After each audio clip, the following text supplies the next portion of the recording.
ஷே அப்பா நீ எப்போ பேசுகிறப்பா சந்தோஷம் ஏமங்காலம் தூவேன். மானிட பிறவி குடல் எரிப்பு என்ன கணக்கு? ஆடு மாடு கோழி பறவைகளை தின்னு ஏற்றி நாசம் பண்ணுதான். அப்போ இவன் குடலை நம்ம எரிக்கணும். ஆடு மாடு கோழி பறவைகளை குடல் வேறு, ஈரக்கோலை வேறு, கறி சதைகள் வேறு. கடவுள் என்ன கொடுத்துருக்காரு பூமியில்?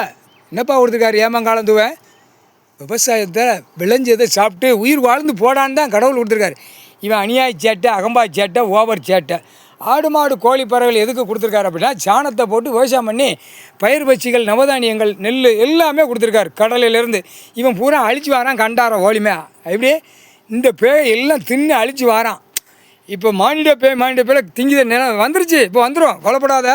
குடலை எரிச்சாச்சுன்னா மானிட பிறவியை ஒன்றுக்கு அறுத்து சாப்பிட ஆரம்பிச்சிடுவான். அதுதான் கணக்கை போட்டு வராரு கடவுள். அப்போ குடலையும் 2 பாதத்தையும் 2 கையை எரிச்சாச்சுன்னா அவன் வீட்டுக்குள்ளே கறி வேணும், குடல் வேணும், எல்லாம் திங்க ஆரம்பிப்பான்ல. கறி இல்லாமல் இருக்க மாட்டான். ஆடு மாடு கோழி திருண்டாச்சு. இப்போ மானிட பேயில் அடித்து சாப்பிடுவோங்கிற கணக்கில் இப்போ உருவார் கடவுள். இப்போ ஒன்றுக்கு அடித்து சாப்பிடல. அப்போ தாண்டா மானிட பே கையை தூக்குவான்ப்பா. அப்போ தான் கையை தூக்குவான். கடவுள் படைச்சார். கடைசி இப்படி நிலைமையில் வந்துருச்சு. அப்போ தூக்குடா, கையை தூக்குடா மேலே. அப்போ தான் வரும். இப்போ புரியுதா? ஒன்றுக்கு அதான் பாட்டு படிச்சிருக்கான்ல, மனுஷன் சாப்பிடுறான்டா. அவனே பாட்டு படிச்சிருக்கான். பறவைகளை கண்டுபிடிச்சான். பறவைகளை பார்த்தா விமானத்தை அவனே படித்து மானிட போய் வாயில் விட்டுட்டு இப்போ அவனே அடித்து சாப்பிட போகிறான். அதுதான் கணக்கு.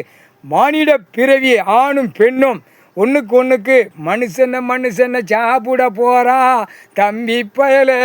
அது அந்த கதை தான் இப்போ வரும். பாட்டு படித்தான்ல, அந்த பாட்டு படித்த மாதிரி இப்போ உருவார் கடவுள். முக்கால் சத்தியம். குடல் எரிப்பு, கை கால் எரிப்பு, வலது கால் இடது கால், வலது கை இடது கால், முக்கால் சத்தியம்பா.